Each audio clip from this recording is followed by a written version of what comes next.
이제 오늘부터 계시록 강해를 시작합니다. 계시록은 총 22장에 걸친 신약에서는 결코 짧지 않은 책입니다.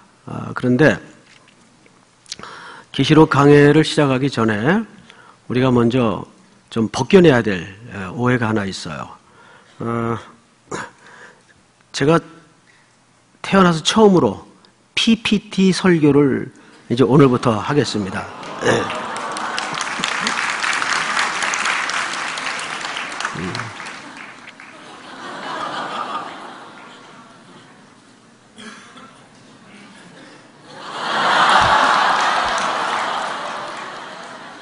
자, 한번 따라서 읽어보십시다. 시작. 네. 확 잠이 깨죠? 네. 요한계시록은 쉽다. 우리가 갖고 있는 선입관 중에 가장 큰 선입관이 요한계시록은 어려워, 무서워, 뭔 소리인지 모르겠어.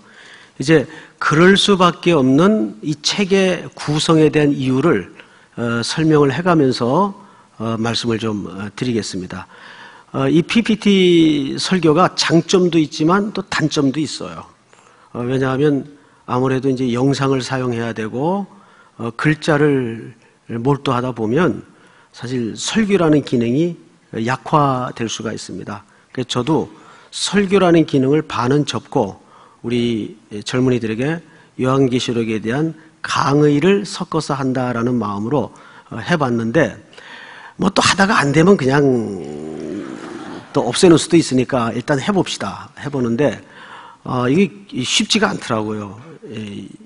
나이가 먹은 사람에게 이 PPT 설교는 그렇게 간단한 작업도 아니고 일도 아닌데 오늘은 이제 우리 목사님이 한 분이 도와주시고 우리 방송실에서 작업을 잘 해주셔서 이제 진행을 좀 하도록 하겠습니다. 우선 영상 하나를 좀 보십시다. 시한부 종말론자들의 요란했던 어젯밤 자정 휴거 소동이 지나간 교회에는 지금 허탈과 정망만이 크게 자리를 하고 있습니다. 어젯밤 자정을 기해 휴거론자들이 주장하던 시한부 종말론은 일단 불발로 끝났습니다. 서울 성산동 다미 선교회 주변입니다. 전국에서 몰려든 천여 명의 신자들이 돌아오지 않을 강을 건너듯 교회 안으로 속속 들어갔습니다.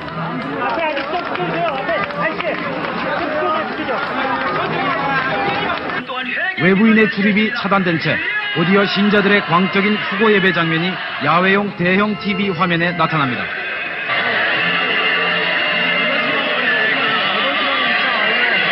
휴거가 온다는 자정이 됐습니다. 그러나 그들이 그토록 갈망하던 휴거는 끝내 오지 않았습니다. 실망한 신자들은 잠시 후 하나둘씩 예배당을 빠져나갑니다.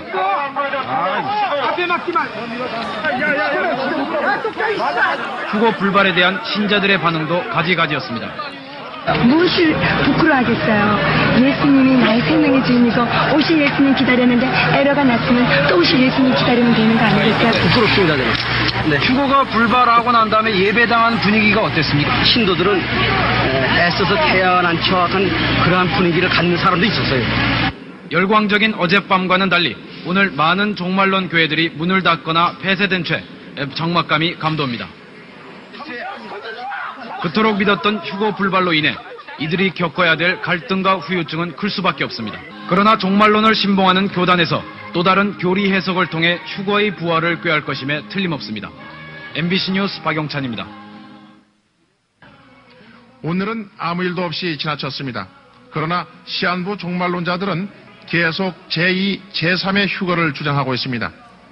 전문가들은 사이비 종교의 폐해를 사전에 차단하는 제도적인 대책과 사회 전체에 걸친 근본 처방 마련이 시급하다고 거듭 경고하고 있습니다.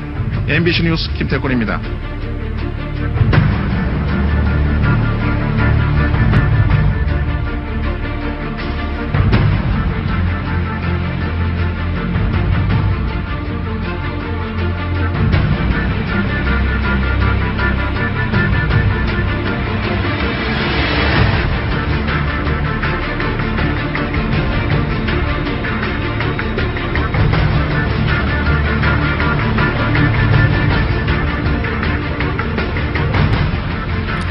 영상은 여기까지만 보십시다. 감사합니다. 자, 이것이 1992년도 우리나라뿐만 아니라 전 세계를 떠들썩하게 했던 유명한 그 휴거 사건이었습니다. 저는 그때 이제 잠깐 미국에 거주하고 있었는데 한국에서 벌어지고 있는 이 일들이 그냥 생방송으로 미국에까지 중계되고 난리가 아니었어요. 이게 1992년도에 일어났던 일입니다. 자, 그러면 왜 사람들은 이러한 시한부 종말론에 잘 빠질까? 그 중에는 공부 많이 했다는 사람들, 가방끈 긴 사람들, 석박사, 대학 교수들 많이 가서 들어앉아 있어요. 그 사람들이 바보라서 그럴까요? 여기에는 잘못된 전제 때문입니다. 그 첫 번째 전제가 뭐냐면 우선 건강하지 못한 기대 때문입니다. 종말론에 대한 건강하지 못한 기대. 우선 종말이라는 개념에 대해서 잘못된 선인관을 갖고 있는 것이 종말하면 그 때와 시간이 언제일까? 그때는 무슨 일이 일어날까? 전부 여기에 종말론의 전체 내용을 담고 있어요. 근데 사실 종말론이라는 것은 그런 게 아니거든요. 그래서 그런 잘못된 전제, 잘못된 기대 때문에 사람들은 종말론에 빠지게 되고, 종말론에 빠지게 되면 나타나는 세 가지 현상이 있습니다. 그 현상이 첫 번째, 현실을 무시하게 됩니다. 왜냐하면 자, 이 다미 선교회처럼 이 잔재가 오늘날에도 뿌리가 뽑혀지질 않고 있습니다. 이 사람들이 주장하는 게 몇 년 몇 월 몇 시에 주님 재림하신다. 그러면 그때까지 이들은 집단적으로 어떤 공간에 모여가지고 기다려요. 아까 그런 모습처럼. 그러면 직장 다닐 필요도 없고 학교 다닐 필요도 없습니다. 그리고 이제 교주에 해당하는 지도자가 그런 성도들을 미혹해하고 유혹해서 자, 그러니까 전세금 다 빼고 집 팔아서 이 선교본부에 다 갖다 바쳐라. 곧 주님 오실 텐데 자기네들은 그 돈이 왜 필요해요? 다 나눠져 버리지. 근데 다 갖다 바치게 합니다. 무지몽매한 백성들은 그래야 되는 줄 알고 다 갖다 바쳐요. 그런데 항상 그 시간은 불발로 끝나고 말죠. 이런 유사한 일들이 한국 기독교 역사 속에 굉장히 많았습니다. 실제로 제가 아는 어느 자매님은 남편이 일찍 그 교통사고로 트럭에 받쳐가지고 돌아가셨어요. 초등학교 4학년짜리 아들 하나를 데리고 살다가 그만 이 종말론에 잘못 빠진 겁니다. 갑자기 애가 학교도 안 가고 전세금 빼가지고 어디로 사라졌다 그래요. 그래서 그 신앙생활을 하던 성도들이 수소문을 찾아보니까 어느 저 비닐 천막에 농가 한적한 곳에 벌판에 비닐 천막에 들어가 있는데 밤마다 흰 옷을 입고 논뚝길을 걸어서 그 성도들이 매일 밤마다 주님 맞으러 올라가는 겁니다. 근데 밤마다 불발이 되는 거예요. 다시 쭉 내려와요. 그럼 이제 김 메고 밥 메던 사람들이 오늘도 안 오셨습니까? 물어본대요. 그러면 연기됐다 그러고 뭔 재림의 날짜가 자꾸 그렇게 연기돼요. 응? 그러다 보니까 현실을 놔버리는 거예요. 이게 가장 큰 무서운 병폐입니다. 그리고 두 번째 병폐가 자막에 보시는 것처럼 사람들이 비상식적이 됩니다. 상식을 벗어나게 돼요. 여러분, 기독교는 상식적인 종교는 아니지만 상식을 포함하고 있다는 것을 놓쳐서는 안 돼요. 이단들의 대체적인 공통점이 뭐죠? 비윤리적이에요. 신천지의 대표적인 증상이 뭡니까? 부모 자식 다 못 알아보는 겁니다. 당신이 뭔데 그렇게 이쁘고 순종하고 말 잘 듣던 금쪽 같은 아들들이 갑자기 그런 이단에 빠지면 의절을 해버리고 사나워지고 이렇게 되는 거예요. 비현실적이 되는 거예요. 그리고 세 번째, 이렇게 되다 보니까 거기에 한번 빠지게 되면 절대 헤어나올 수가 없어요. 한두 달 전 우리 철야에 오셔서 어느 선교사 한 분이 자기 딸이 신천지에 빠졌다가 그 딸을 구출해내는 간증을 조금 한 게 있습니다. 근데 이분이 굉장히 지혜로웠던 게 뭐냐면 내 딸로 상대하지 않고 이단에 빠진 종교 집단에 빠진 잘못된 성도로 그 딸을 상대를 했다는 겁니다. 근데 사실 그게 아빠로서 냉정하게 그렇게 대하기가 쉽지 않거든요. 결국은 완전히 회복이 되고 완전히 그 딸은 다행스럽게 돌아왔어요. 그러니까 이렇게 한번 빠지게 되면 청년 때 한번 빠지면 절대 빠져나오질 못합니다. 자, 두 번째,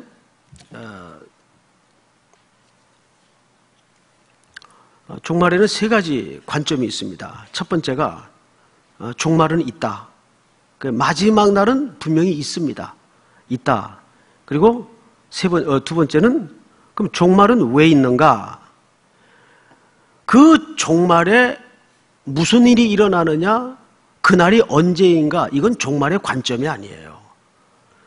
이 세상에 타락한 역사와 시간이 끝이 나야 새 하늘, 새 땅, 새 나라, 새 사람이 되기 때문입니다. 이것이 이제 다른 표현으로 말하자면 사실 오늘의 결론 부분에 나올 이제 내용이긴 합니다만은 종말의 적극성입니다. 그러니까 종말이라고 할 때는 부정적이고 소극적인 게 아니에요. 이 더러운 오욕과 타락의 역사가 끝이 나야 새 하늘, 새 땅이 임하기 때문입니다.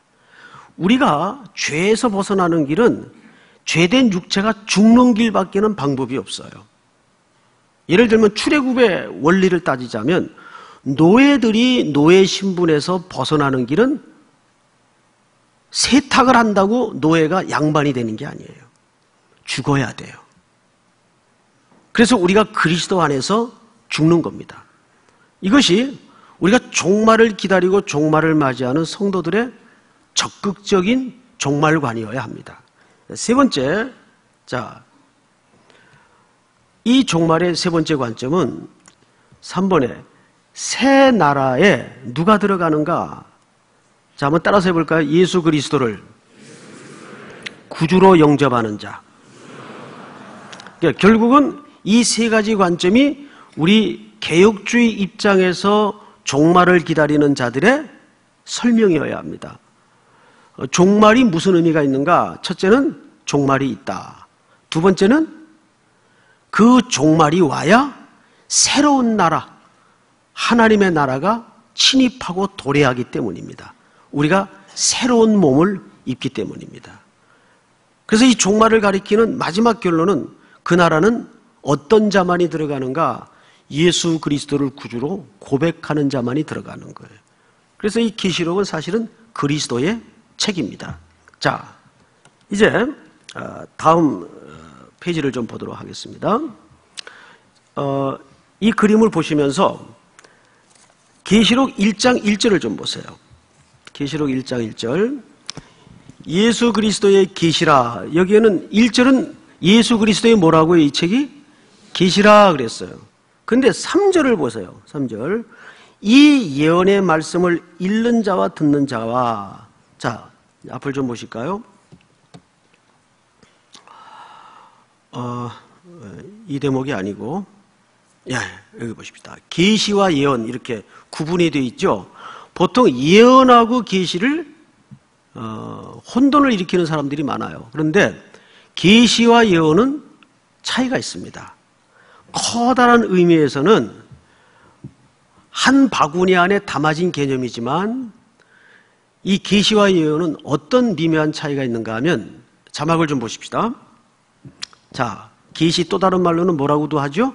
묵시라고도 하는데 계시는 환상, 상징, 암시적인 그림 언어로 미래를 얘기합니다. 장차 어떤 역사적 진행이 나타날 것인가. 이게 이제 계시예요. 그래서 계시는 말하자면 비밀하고는 달라요. 계시와 비밀은 어떻게 다르느냐?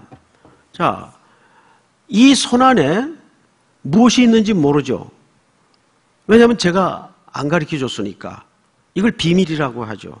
자, 근데 짠 하고 보여줬는데도 이게 뭔지를 못 알아듣는 게 계시입니다. 이해가 되죠? 간단해요. 비밀은 감추면 못 보는 거예요. 근데 계시는 자 하고 보여줘도 깨닫지 못하는 게 계시입니다. 왜? 방금 환상이나 그림 언어로 묘사되어 있기 때문에. 자, 그러면 예언은 뭐냐? 예언 보십시다. 미래적인 그림을 담고 있지만 하나님께서 그것을 어떻게 펼쳐가시는가에 초점이 있어요. 자, 계시라는 건 툭 던져진 하나의 그림 언어고 목적지라면 하나님이 그 목적지, 계시가 완성될 때까지 어떤 운영과 어떤 경영을 이루어 역사 속에 펼쳐가시고 진행할 것인가, 이거를 설명한 게 뭐라고요? 이게 예언이에요. 그래서 선지자들은 예언을 한 겁니다. 말하자면. 이게 조금 차이가 있습니다. 그러나 전체적으로 한 바구니 안에 있다 생각하시면 됩니다. 마지막으로 계시와 예언 속에 세 번째 항목을 보시면 요한계시록의 계시와 예언을 통해서 우리가 얻게 되는 세 가지 중요한 공부가 있는데, 첫째가 바른 종말관을 깨닫게 됩니다. 아, 종말이라는 게 마지막이 언제인지 무슨 일이 일어나는지 이게 종말이 아니고 이런 것이 종말의 의미였구나. 바른 종말관을 갖게 됩니다. 두 번째는 바른 기독론을 공부하게 됩니다. 바른 기독론. 기독론이라는 건 누구에 대한 공부죠? 예수님이 어떤 분인가? 그분에 대해서 바른 관점을 갖게 되는 거예요. 그 다음에 세 번째로 공부하는 내용이 중요합니다. 이게 사실은 계시록 기록의 목적이에요. 교회가 어떤 공동체인가? 바른 교회관을 갖게 돼요. 자, 이제 자막을 좀 거두셔도 되겠습니다. 보통 그 목회자들이 이제 신학교에 졸업을 하고 밖으로 나와요. 그러면 이분들이 목회 현장에 투입이 될 때 많은 공부와 연단이 필요합니다. 근데 그 중에 제일 중요한 게 이분이 교회를 어떤 철학과 개념으로 이해를 갖고 있는가, 그 사람이 갖고 있는 교회에 대한 바른 개념은 사실 앞으로 이 교회를 어떻게 경영하고 운영할 것인가를 가늠하는 매우 중요한 기초입니다. 그런데 제가 수많은 목회자들과 동역하면서 면접하면서 또 부임도 시켜보고 또 사임도 시켜봤지만 제일 힘들고 어려운 부분이 이 대목이에요. 전혀 교회가 뭐 하는 데인지, 교회는 이 땅에 어떤 목적성을 갖고 있는지 교회론이 정리가 안 된 목회자들이 참 많습니다. 그래서 교회를 뭐 숫자만 많이 키우는 게 목회의 성공처럼, 교회의 목적지처럼 잘못된 기초와 이해를 가지고 목회 현장에 뛰어들어가다 보니까 수단 방법을 가리지 않고 사람을 불리는 데만 혈안이 돼 있어요. 그러니까 양들을 전부 숫자화시키는 겁니다. 한 사람이라는 인격과 인격으로 만나질 않고 양들을 관리를 하는 거예요. 이게 전부 어디서부터 기인된 오류인가 하면 교회론이 무언가에 대한 잘못된 출발입니다. 죄송하지만 우리 삼일교회 역사 속에도 그런 잘못된 세속적인 경향들이 있었어요. 이거는 굉장히 우리가 조심해야 될 부분입니다. 그래서 그 한 목회자가 교회를 어떻게 이해하고 있느냐에 따라서 교회 운영이 달라져요. 방향이 달라질 수밖에 없습니다. 여러분 그러지 않겠어요? CEO 한 사람이 회사를 어떤 관점으로 이해하느냐에 따라서 회사의 경영 방식은 달라질 수밖에 없는 겁니다. 제가 오늘 오전에도 그 지미 카터 전직 대통령 이야기를 했습니다. 이 지구촌에서 벌어지고 있는 그 약자들에 대한 폭력, 특별히 여성들에 대한 착취, 80%가 성노예화하는 이러한 일들이 뭐의 잘못된 해석이라고요? 경전의 잘못된 해석 때문에 그 잘못된 적용이 그런 폐해를 가져다 준 겁니다. 얼마나 끔찍하고 무서운 일입니까? 그래서 이 요한계시록을 통해서는 이제 공부를 하다 보면 세 가지를 공부할 수 있다. 바른 종말론, 바른 기독론, 바른 교회론. 믿습니까? 자, 그 다음에 다음 장면을 좀 보도록 하십시다.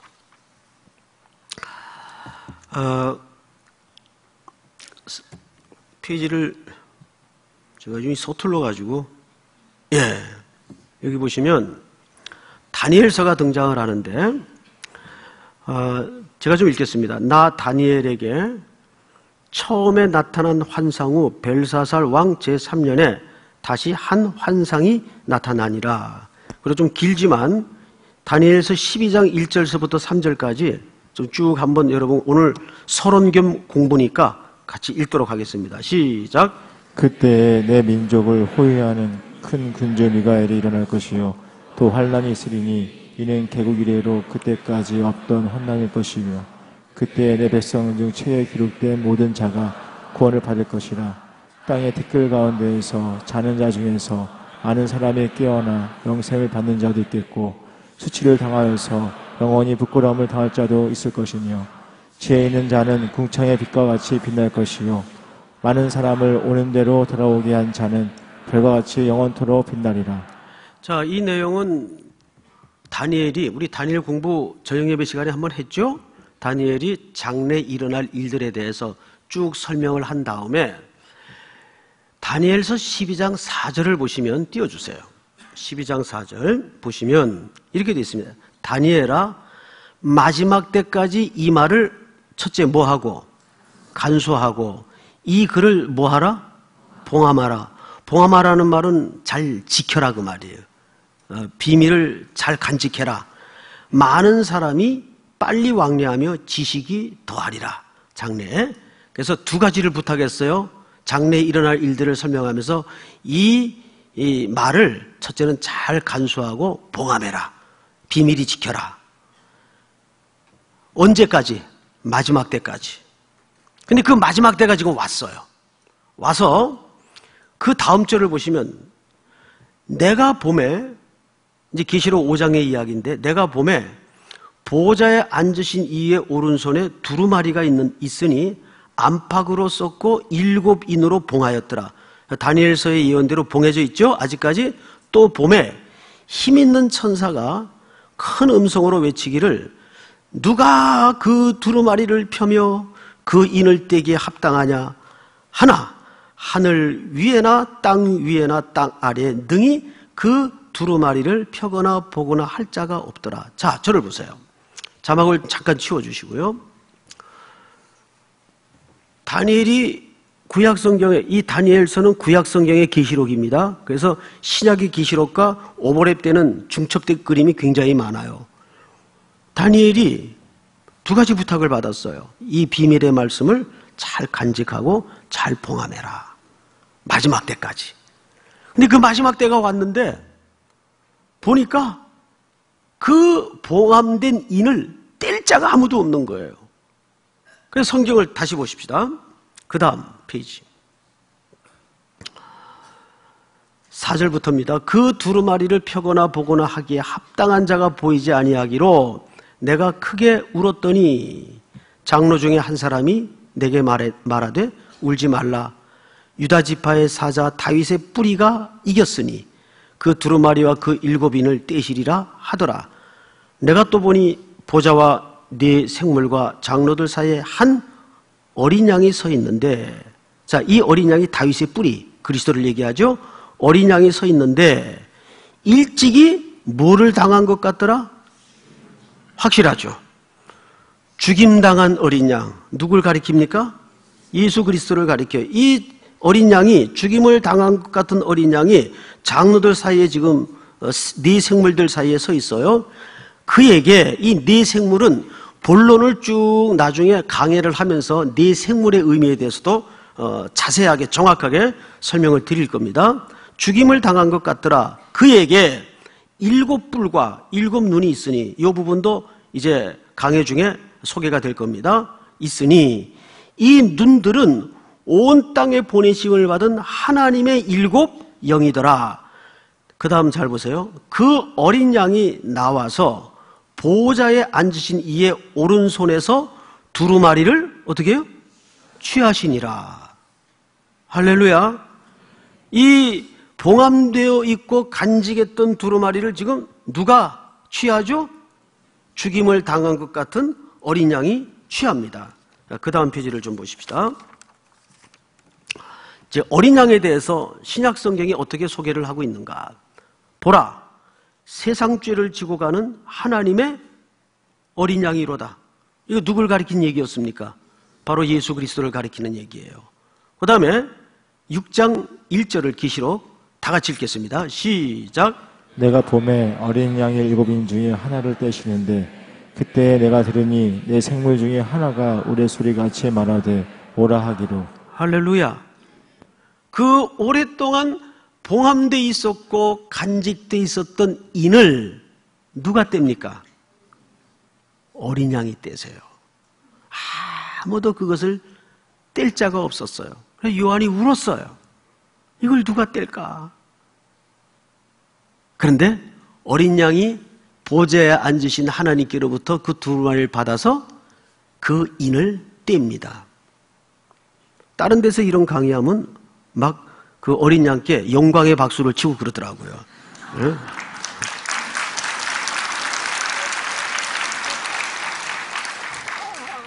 이렇게 앉아서 정말 예수님이 절받기입니까? 여러분, 이 정말 얼마나 가슴 두근거리고 벅찬 지금 광경이에요. 예?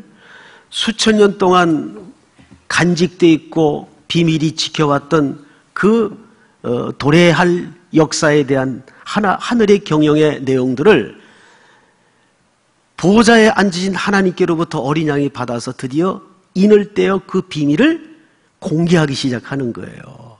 그게 뭐예요? 계시록 책입니다. 그러니까 기대가 돼야 안 돼요? 예, 그래서 우리는 이 계시록 공부를 할 때마다 정상적인 멘탈을 가진 분들이라면 절마다 박수가 나와야 돼요. 그분께. 절마다. 예? 그래서 성경을 읽다가 막 박수가 저절로 나와야 돼요. 박수가. 이게 그랬구나. 이게 그런 의미였구나. 진짜 이렇게 사람이 최고로 엔돌핀이 그 솟을 때가 언제냐면 이 뇌 속에 신천지가 열릴 때거든요. 뇌 속에. 실제입니다. 이거는.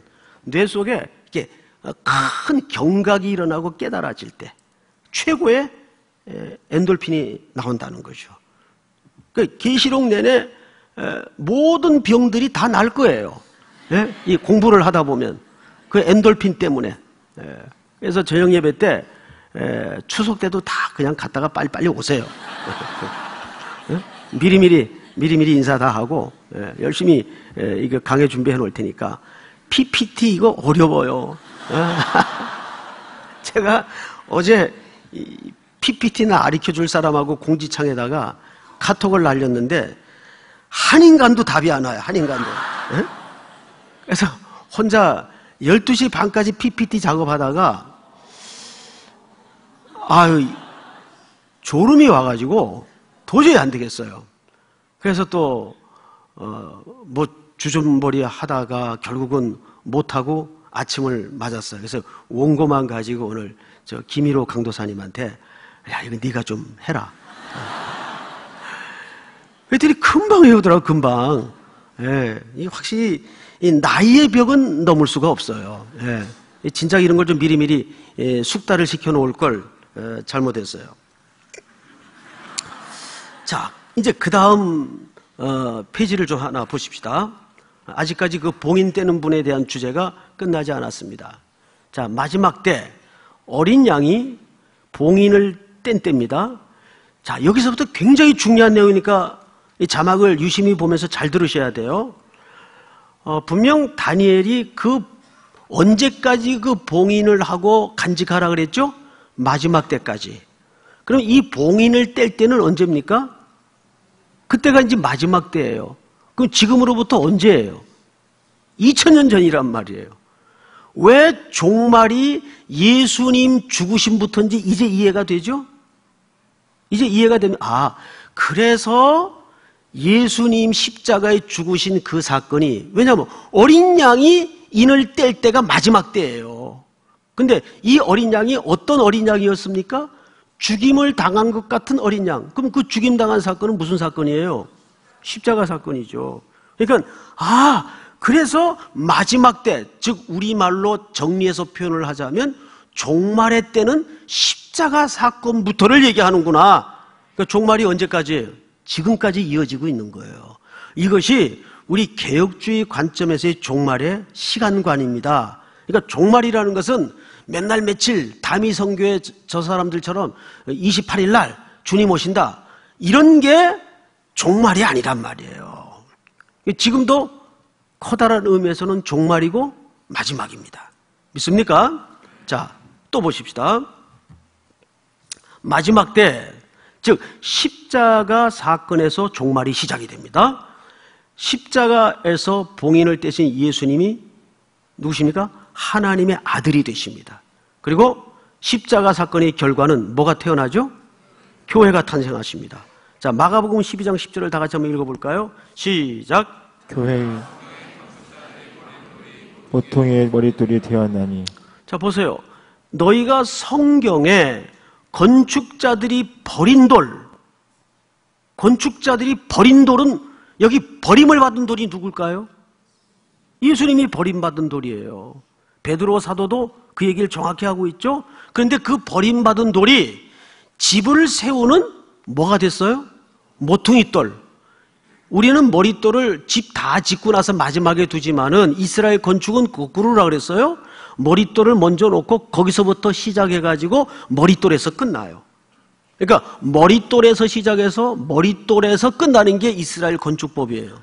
그러니까 예수님이 자기를 가르쳐서 뭐라 그랬죠? 나는 알파와 오메가니. 알파는 헬라말의 첫 글자요, 오메가는 헬라말의 마지막 스펠입니다. 바로 그것 때문에 그렇게 자기를 설명하는 거예요. 그러니까 그분은 이런 얘기입니다. 나는 시작을 한 일은 완성한다. 근데 그 약속을 무엇을 기초로 하시는 겁니까? 교회. 여기서 말하는 교회는 뭘까요? 성도들의 모임이 교회입니다. 눈에 보이는 건물이 교회가 아니에요. 성전, 하나님의 백성들의 모임을 얘기합니다. 믿습니까? 자, 그렇다면 아까 우리가 이 계시록을 공부하다 보면 세 가지를 집중적으로 공부할 수 있게 된다. 첫 번째가 뭐였어요? 바른 종말관, 바른 기독론, 바른 교회론.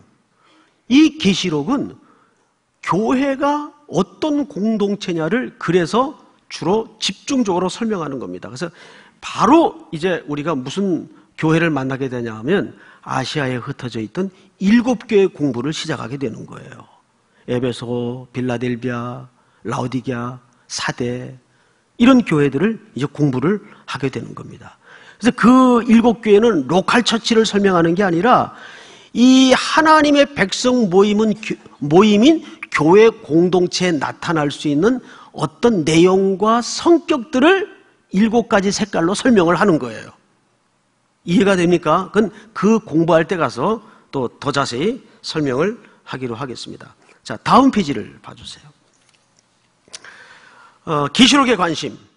계시록은 어디에 관심이 있느냐? 교회입니다. 결국은 계시록은 교회, 즉 성도들의 모임에 관심이 있어요. 그래서 요한계시록은 교회로 시작해서 뭐로 마친다? 교회로 마친다. 교회는 그리스도가 다시 오실 때까지 이 땅에서 그리스도를 준비하는 공동체입니다. 세 번째를 우리 한번 같이 읽겠습니다. 시작. 교회 공동체의 일원으로서 살아가는 성도들에게 가장 현실적인 책. 이거는 외우세요. 세 번째는 뭐냐 하면, 그러니까 놀랍게도 이 계시록이라는 책은 미래에 일어날 어떤 내용을 다룬 책이 아니라 오늘 당시 시대처럼 이 고난의 시대를 살아가는 하나님의 백성들에게 오늘 현실을 어떻게 살아가며 순종하고 감당해야 될 것인가를 설명하는 책이 계시록의 책이에요. 가장 현실적인 책이 계시록의 책입니다. 이게 미래에 대한 책이 아니에요. 이해가 됩니까? 오늘 이 시대도 로마 압제 시대의 성도들처럼 얼마나 고난이 많고 환난이 많습니까? 요즘 유행하는 없다 시리즈 아세요? 없다 시리즈? 모르시죠? 10대 철이 없다. 20대 답이 없다. 30대 뭘까요? 집이 없다. 40대 돈이 없다. 40대는 진짜 돈이 없어요. 50대 일이 없다. 60대 낙이 없다. 이걸 제가 다 또 외워요. 에? 신기하지 않아요? 에? 낙이 없다. 그 다음에 70대 뭘까요? 이가 없다. 80대 처가 없다. 90대 시간이 없다. 100대 다 필요 없다. 요즘 이러고 놀아요, 현대인들이. 이게 이제 유명한 없다 시리즈입니다. 없다 시리즈. 정말 이 시대가 지금 그래요. 그런데 로마 시대는 어땠는지 아십니까? 하나의 예를 들면 이런 거예요. 그때는 황제를 전부 주라고 불렀습니다. 황제를. 그런데 그리스도에게는 주가 두 분일 수 있습니까? 성도들에게는 그리스도 외에는 누구도 주라고 부를 수가 없어요. 그래서 신적인 존재인 로마 황제에게 주라고 호칭하는 것을 거부하며 살았습니다. 이것 때문에 목숨을 걸어야 되는 무시무시한 환난과 핍박이 몰아친 거예요. 야, 거짓말이라도 한 번만 황제한테 머리 숙여봐라. 그걸 거절하는 거예요. 그래서 이 그리스도인들에게는 일단 길드, 상인 협동조합 가입에 거절이 됩니다. 근데 이 조합에 가입을 못하면 절대적으로 생활에 어려움을 겪게 돼요. 일단 어마어마한 세금이 부과됩니다. 직장을 가질 수가 없어요. 상거래를 못해요. 그런데도 오직 그리스도 외에는 나에게 주님이 없습니다. 그분만이 주님이십니다. 목숨을 걸고 그 현장을, 그 현실을 지켜내는 거예요. 그런 환난 속에 그리스도인들이 살던 때입니다. 그들이 현실의 두 발을 딛고 버티어 있다는 것이 그렇게 쉬운 싸움이 아니었어요.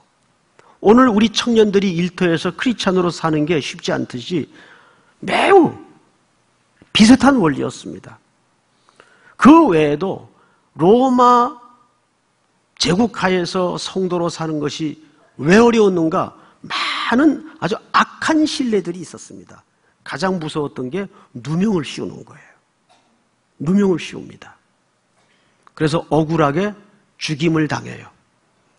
짐승의 가죽을 씌우고 원형 경기장에 던져져서 낄낄거리는 로마 고관들의 술잔을 부딪히는 소리를 들어가면서 그들은 짐승의 밥이 되어가고 톱으로 켬을 당하고, 이게 히브리 기자의 생생한 증언 아닙니까? 그런 일들이 이 시대에 벌어진 겁니다. 그래서 이 계시록은 그 시대를 살아가는 사람들에게 장차 우리에게 도래할 나라는 어떤 나라인가? 그리고 이 현실을 어떻게 견뎌야 되는가? 어떻게 이겨야 되는가? 가장 현실적인 해안과 답을 꺼내놓은 책이 바로 이 계시록이라는 책이에요. 그런데 오늘날 현대교회들이 이 계시록을 일단 설교하기도 어렵고 해석하기도 복잡하니까 굉장히 좀 꺼려왔어요. 사실은.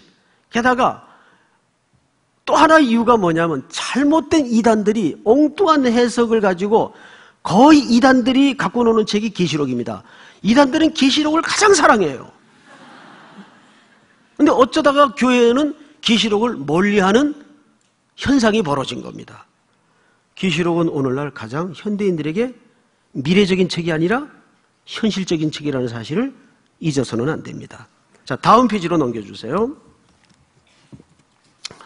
자, 우리가 이해할 수 있는 초점이 뭐냐면, 첫째, 종말이 언제인가가 계시록의 주제가 아니라는 거죠.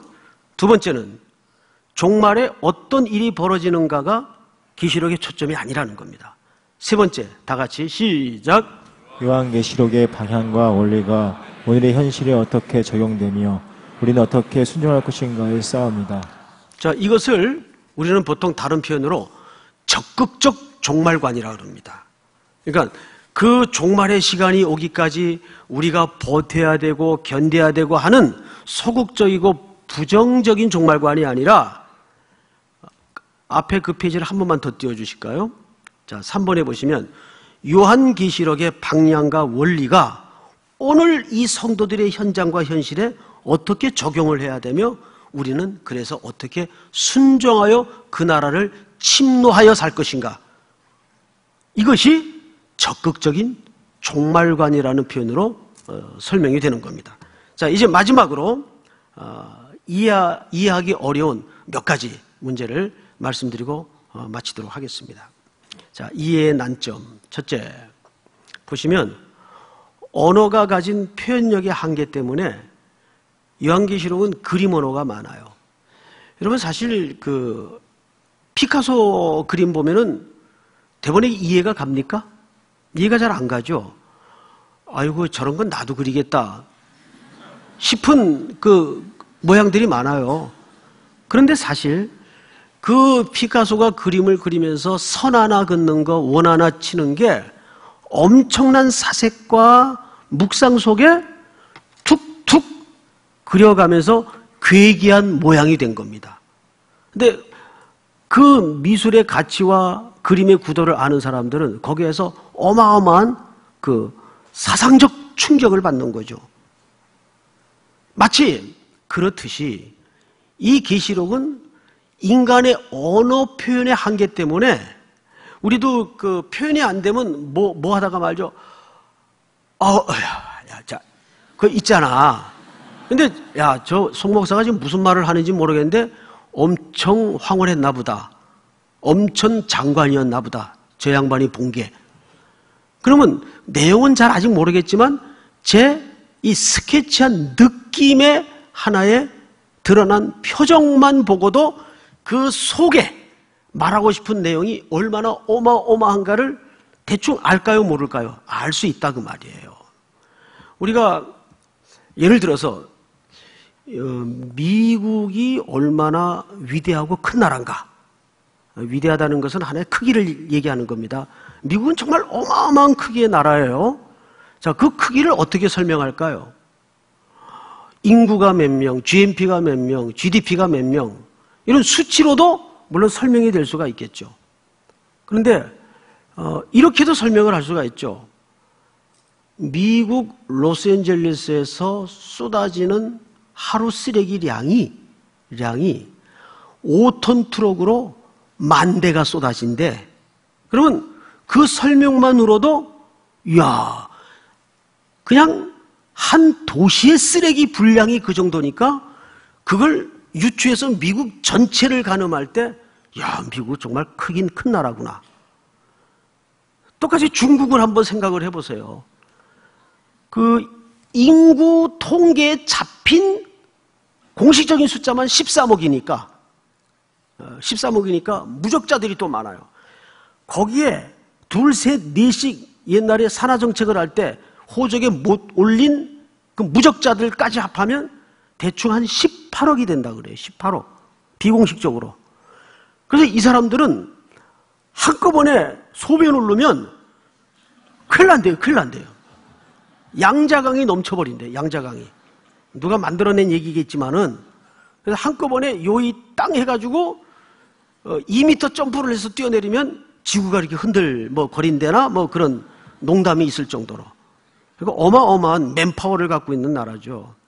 그러니까 사람이 뭔가를 설명하는 게 각각 방식이 다를 수 있어요. 그런데 특별히 이 요한계시록에는 그래서 그 언어가 갖는 한계 때문에 표현을 상징화시키고 우리가 그래서 아이콘화한다고 그러죠. 그리고 하나의 그 그림 언어로 설명하는 게 워낙 많기 때문에 해석하기에 일관성을 갖지 않으면 굉장히 여기선 또 이렇게 얘기하고 또 저기선 저렇게 얘기하고 헷갈릴 수가 있단 말이에요. 그리고 두 번째로 이 계시록이 갖는 어려움은 이런 이유가 있었습니다. 로마 제국의 핍박으로 인한 은어적 표현들, 상징들이 많았습니다. 우리 독재 시절에, 군부 독재 시절에 함부로 지도자를 가십거리로 만들었거나 욕을 하면은 바로 은팔찌차고 국립호텔로 가는 시절이 있었어요. 그때는 이제 그 캠퍼스 안에서 전부 은어를 썼어요, 은어.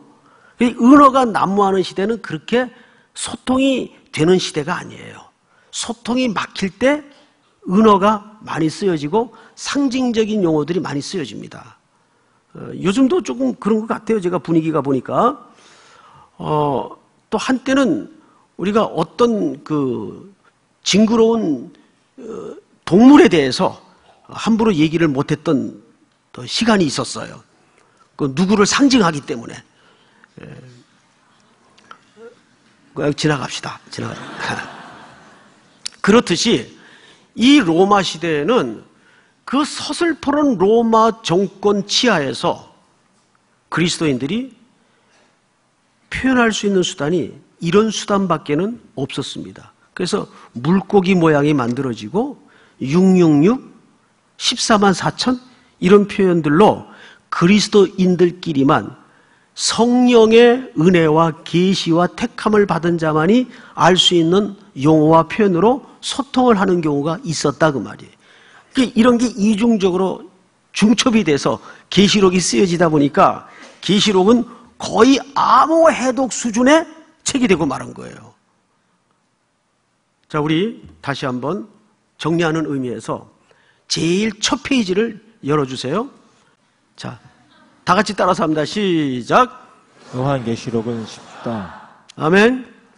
이제 오늘은 서론이니까 이 정도 하고 다음부터는 이 PPT 페이지를 10장 이상을 넘기지 않겠습니다. 10장 분량 안에서 매주 조금씩 조금도 그냥 스킵하는 페이지 없이 22장까지 철저하게 우리 청년들과 성도들에게 강해를 시작해 나가도록 하겠습니다. 우리 다 일어나십시다.